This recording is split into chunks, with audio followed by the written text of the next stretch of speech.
I'm a millionaire and I hate self-improvement. I think it's a waste of time. And in this video, I'm going to quickly explain why and what the alternative is. If you don't believe me, as to my financial state, ta-da! Here's something that says that I made $10 million online, all right? So you can trust me somewhat. Don't trust anyone on YouTube, you get the point. Self-improvement is basically a load of rubbish because here's the thing, you have vices in your life, right? And you know what these vices are. Maybe you play video games, maybe you're watching pornography, you know, maybe you're watching Netflix, maybe you're drinking, maybe you're smoking weed, maybe you're being a degenerate, you know, maybe you're on social media. I mean, hell, you found this thing through YouTube's algorithm, that's a vice, right? You have vices and you have behaviors about yourself that you don't like. And these things have you in their grips. You swear that you need them and that you can't live life without them. Maybe it's scrolling through short form content without wanting to. Or maybe it's being a degenerate and simping over people and scrolling through pictures of half naked women.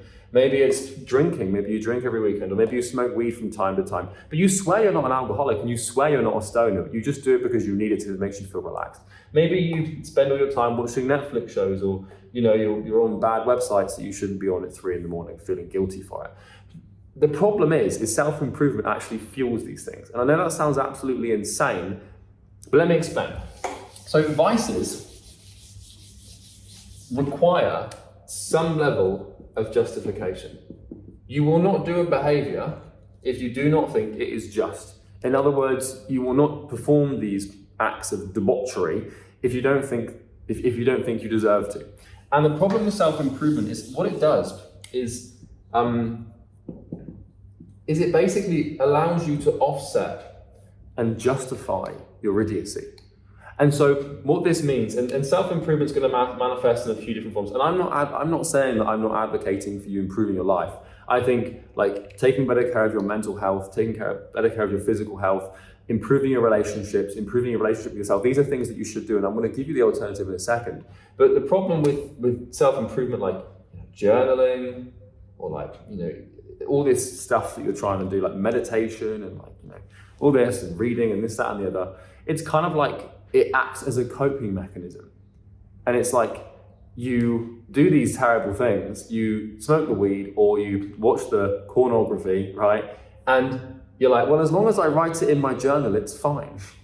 It's like, oh, I'm gonna have that burger today because I want self-improvement and I deserve to have it. Like you will justify your bullshit through self-improvement and you will use it as a shield to prevent you from quitting these vices because you think, oh, well, as long as I meditate tomorrow, then it's okay if I watch short form content now because I'll balance out my attention span, you know? Or it's fine if I eat this terrible food and have this massive cheat day that wasn't scheduled and is completely impulsive because tomorrow I'm going to the gym and I've actually ordered food for tomorrow so I can meal prep it. As long as I meal prep today for my self-improvement journey, then it's fine if I do this bad thing today.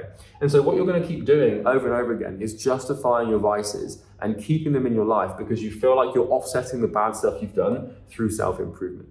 And this is not a viable strategy because all that's going to happen is you're going to have two forces in your life. You're going to have the good force and you're going to have the bad force. And all you're going to do is have these forces meet each other at pretty much a steady continuum, which means that you're not really getting worse, but you're not really getting better. Like the good and the bad seem to just outweigh themselves. And what happens when you do too much of this, when there's no outweighing between these two things, is all that happens is you kind of just plateau.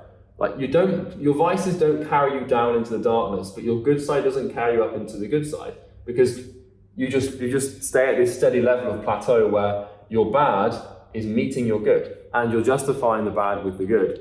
And the only reason you have the good is because you have the bad. Like if you removed the self-improvement cope from your life, like you would have no choice but to remove the vices because otherwise you'd start to just sink. Now, what I want to say is I think that people have the right intention with self-improvement. And I think that wanting to improve your life and take responsibility for your health and your mental health and your relationships is a fantastic thing. And I'm not saying that you should remove that want or that desire to improve yourself and project and manifest a better, healthier future for yourself, your family, and other people. So you might be asking, okay, well, Charlie, like, what's the alternative?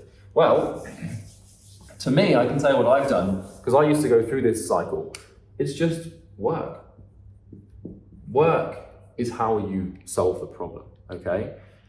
I'm not saying, you can meditate if you want to, you can journal if you want to, but really, it's working towards a specific goal. So what you need to do is you need to pick a goal that means something to you and that really matters. And when I was starting my first business, I was on self-improvement. It's kind of like a drug. Self-improvement is a vice. It's like a drug. It's something that you feel you need to do to live. And I guess you could argue work has the same definition, but when I was working in my first company, I would spend the first 3 hours in the morning. I would get up, and then I'd go to the gym, and by the way, you should still train and exercise, but that's besides the point. I'd go to the gym, then I'd have a cold shower, I'd come back, I'd read for half an hour, then I'd meditate, then I'd do a bunch of other stuff, like journaling and stuff like that. It took me 3 hours to get to work, and by the time I got to work, I was just completely out of it. Now I wake up and I walk to my desk, and I still make time for my physical health and, reading and stuff like that as well. I've just finished this book. But the reason that I do the things that I do, and the reason that I've eliminated my vices, is for my goal, okay? Because if you're trying to self-improve for yourself, you're never going to improve, because part of you doesn't love yourself, and so you're always going to self-sabotage. And if you don't believe me, just look at your past behavior for the last year. And so replace all of these self-improvement practices with meaningful work that progresses you along a trajectory towards a specific objective. And by doing that, you're naturally going to want to remove these vices, because what you're going to realize is that if you optimize for what we would call, optimal, perfect work, if you're trying to optimize your life to work in the most effective and efficient way possible, then the vices you have are no longer justifiable. Because I know, for example, that today I'm spending time on a big project in the company. It's a very important project, and I've been working on it for 2 weeks.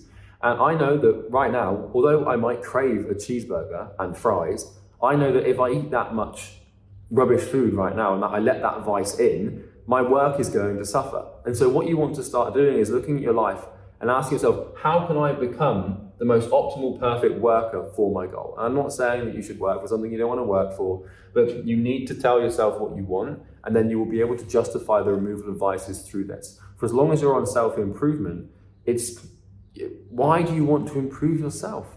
The only reason that I would want to improve myself, sadly enough, is for a goal or for my work, because I love my work, I love my vision, I love my company, I love my team, I love the people that I'm responsible for and take care of. And because of that, I justify the removal of vices. But if I tried to do it for myself, it wouldn't work. It just wouldn't. And I know it wouldn't, because I tried to do that for 2.5 years of self-improvement.